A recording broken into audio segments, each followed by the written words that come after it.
Assalamualaikum warahmatullahi wabarakatuh. Perkenalkan, nama saya Nurfarika Agustin. Di sini saya akan mempresentasikan hasil analisis ujian akhir semester saya yang terkait dengan pembiayaan proyek infrastruktur kereta api cepat Nairobi Mombasa, Kenya.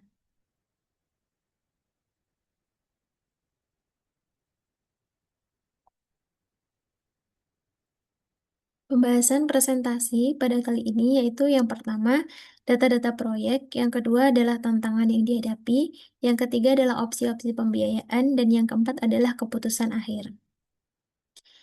Proyek Standard Gauge Railway Nairobi-Mombasa adalah salah satu proyek infrastruktur transportasi terbesar dalam sejarah modern Kenya yang berada di Afrika Timur.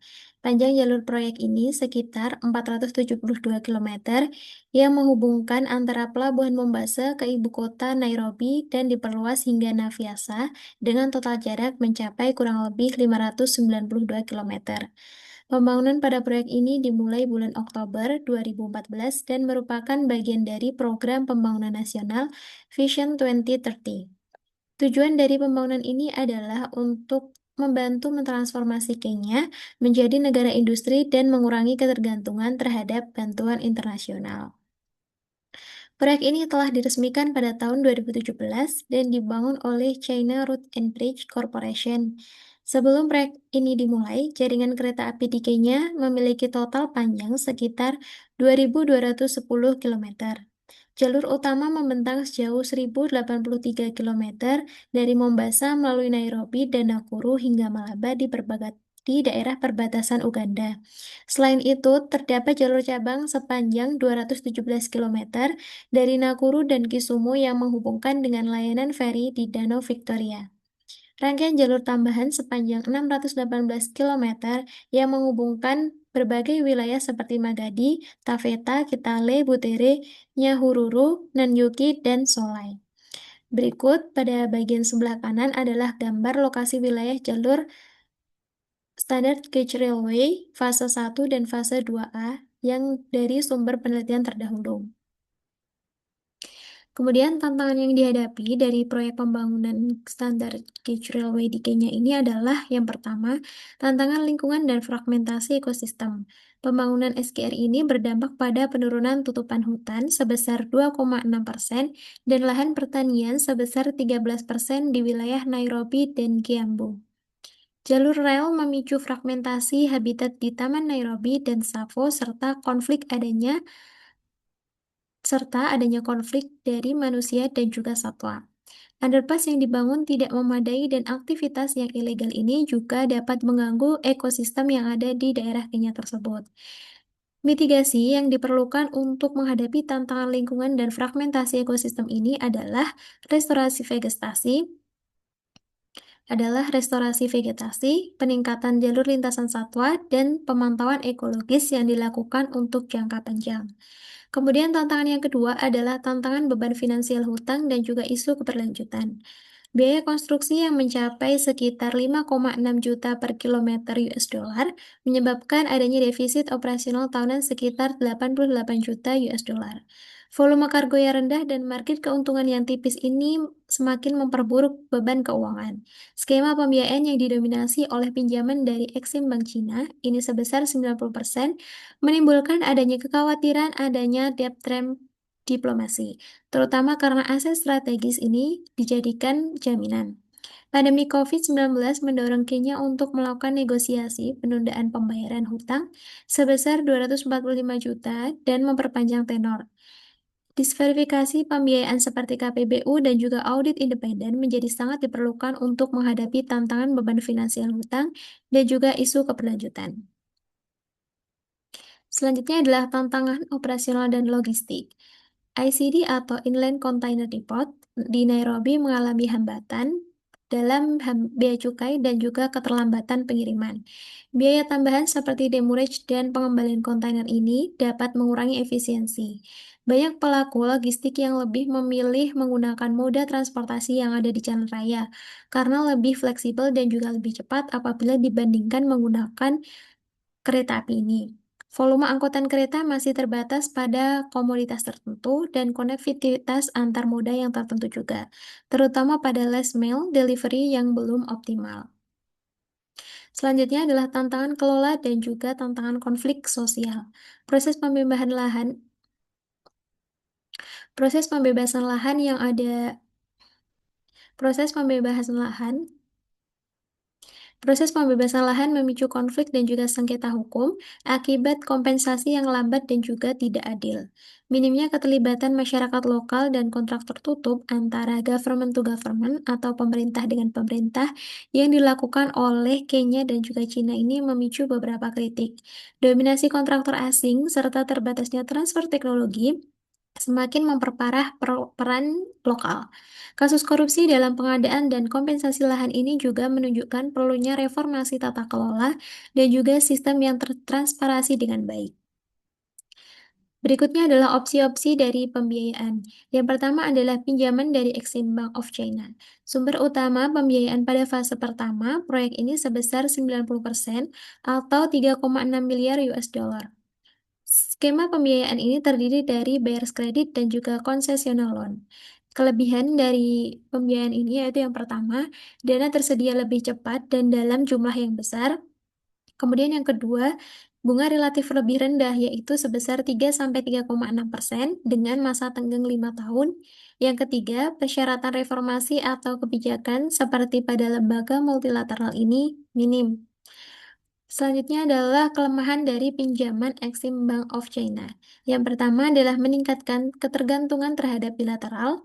Kemudian yang kedua, resiko terjadinya debt trap diplomasi dan kemungkinan adanya jaminan aset vital seperti pelabuhan Mombasa. Yang ketiga adalah tidak adanya transparansi kontrak yang cukup memadai dan bisa diakses secara langsung. Kemudian opsi-opsi pembiayaan selanjutnya adalah public-private partnership. Pembiayaan yang digunakan dalam perencanaan lanjutan jalur Naivasa, Kisumu, Malaba. Pembiayaan ini mendorong partisipasi swasta dalam melakukan pengelolaan, pendanaan, dan juga pembangunan infrastruktur yang ada di Kenya. Kelebihan pembiayaan ini adalah yang pertama, dapat mengurangi beban anggaran negara dan juga risiko fiskal. Yang kedua, adanya potensi efisiensi operasional karena adanya keterlibatan dari pihak sektor swasta. Yang ketiga, mendorong inovasi dan transfer digital. Namun, di samping ada kelebihan, ada juga kelemahan pada penggunaan private partnership. Yang pertama, membutuhkan kerangka hukum dan kelembagaan yang kuat. Yang kedua, investor hanya akan tertarik apabila proyek tersebut dianggap layak secara komersial. Opsi pembiayaan selanjutnya adalah pendanaan multilateral, yaitu dari World Bank dan African Development Bank.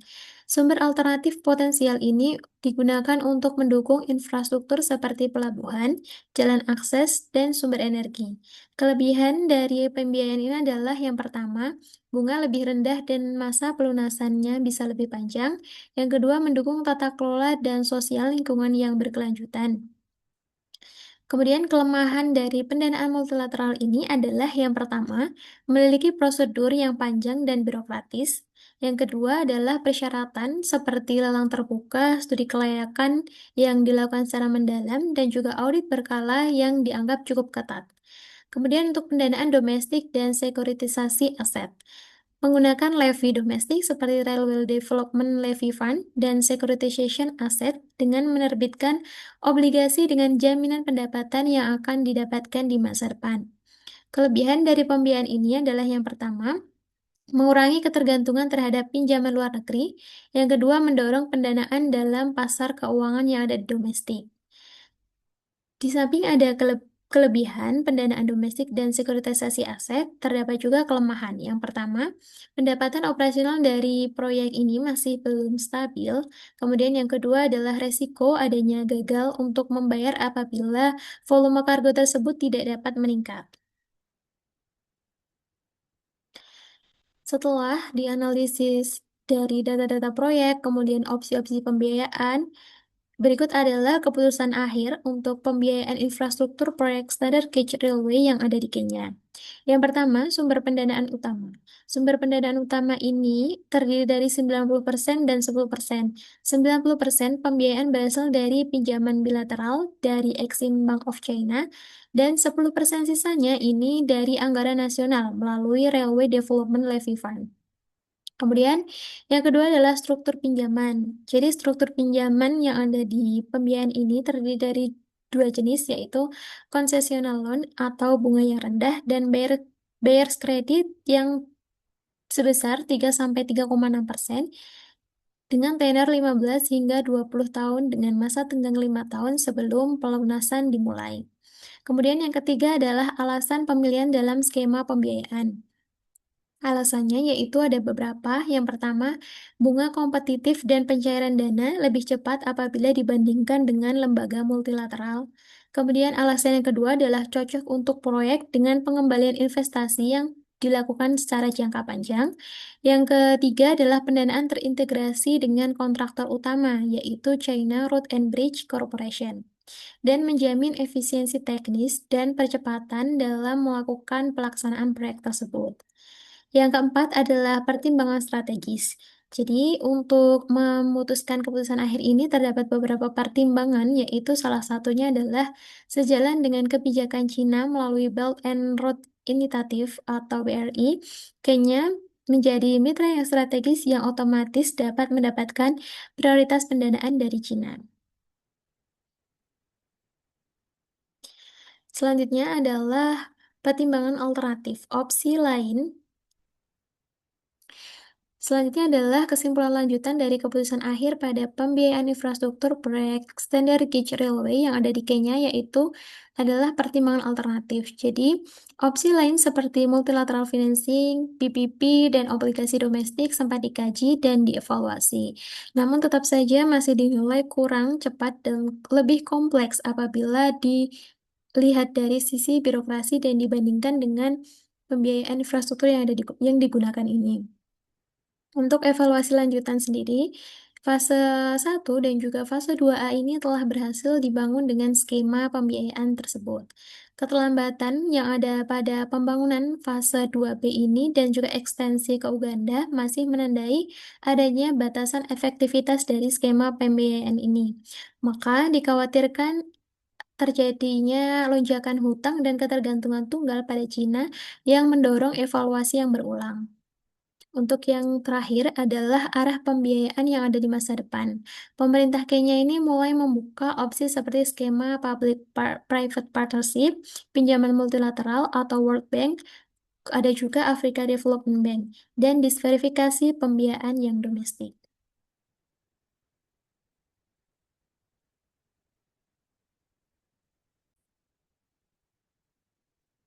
Baik, untuk analisis sebelumnya dapat diambil kesimpulan yaitu meskipun pada proyek SGR ini pembangunan fase pertama dan juga fase kedua ini berhasil direalisasikan dengan skema pembiayaan infrastruktur bilateral dari Exim Bank of China, keberlanjutan dari pendekatan ini menjadi bahan utama untuk dilakukan evaluasi dan dikaji lebih ulang oleh pemerintah Kenya.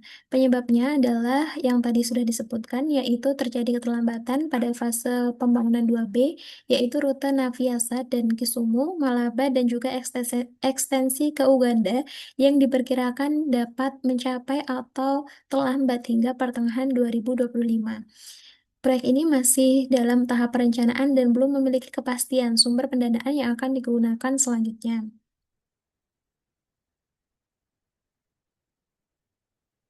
Pendanaan yang belum diberikan keputusan tetap disebabkan oleh kekhawatiran dari Beijing terhadap tingginya rasio hutang dari Kenya dan kapasitas pembayaran yang semakin terbatas dalam jangka yang panjang.